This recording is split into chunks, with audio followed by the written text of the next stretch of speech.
AudioJungle.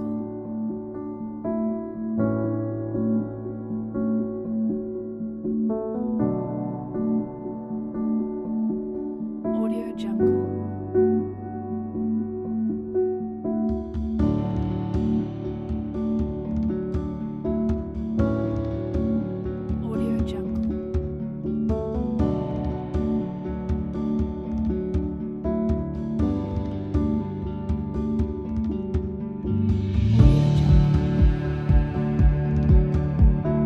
Welcome to Project Karana!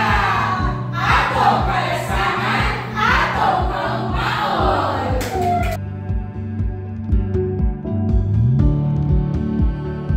Sa akong nasabtan, kung may naila ba ni Sir Jimbo, Ma'am Shaila, kung asan sila ikan, kung sa ilang katuyuan, basta naa sila na lang regalo para ninyo. AudioJungle. Mayong hapon sa inyong tanan. Una sa tanan, magpasalamat yung kukdako sa inyong tanan, sa inyong komunidad. Kay nakita na mong mainit din ang inyong pagdawat sa amuang mga kaubanan sa proyekto sa inyong komunidad. So salamat kayo din sa inyo.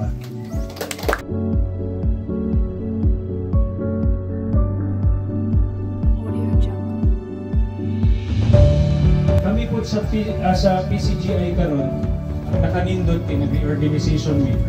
Dito nga ang kumpanya duha na meron nga mangitag tabang para ninyo dili lang ang CCDI. So kami sa PCGI mao na ning sinugdanan sa atong panag-uban sa although kauban naman ta nga magdala mi pirmi og mga donors sa nagkalain-laing organisasyon o mga grupo diri sa atong nasod o sa laing nasod. Mao na among mission sa akong asawa sa atong gimugna karon nga CSR nga grupo. AudioJungle. So kini sila akong kaila gikan 20 ka tuig pang nakalipas 2014 nanilabay na among kaila ang uban silang mga teachers. Now nakita nila ang atong ginabuhat sa Project Caraga at naningkamot po sila na magpadag tabang sa ato karon. Sa karon ang ilang gipada mga para sa inyong mga anak, para sa mga nag-eskwela nagpalit sila mga inani para atong mahatag sa inyong mga bata. Pero kini sila mismo nag-ingon na ganahan pa sila mo tabang na mas dako pa, na mas law pa kung kinakailangan.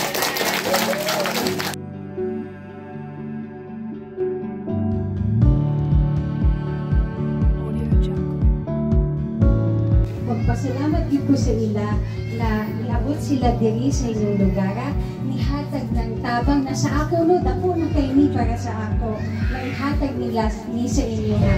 Pero ang mas gwapo pa is kanang nagahuna-huna sila kung sapay pwede sa mga tuig na naa sa atong atubangan.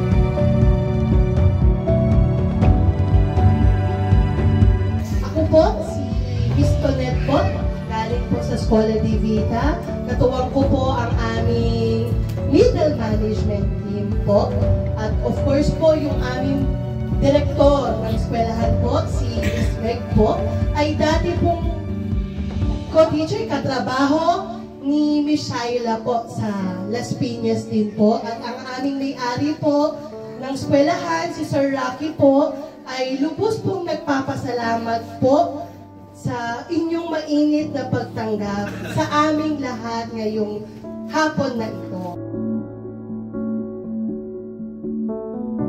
Itong maliliit na sorpresa, regalo po para sa inyong mga apo, para sa inyong mga anak po, ay magkaroon na remembrance o simbolo na ang mga tagalabas ng Mindanao, katulad po namin, ay umaasa po na tayo ay magkakaroon pa ng maraming pagkakataon upang magkasama-samang muli.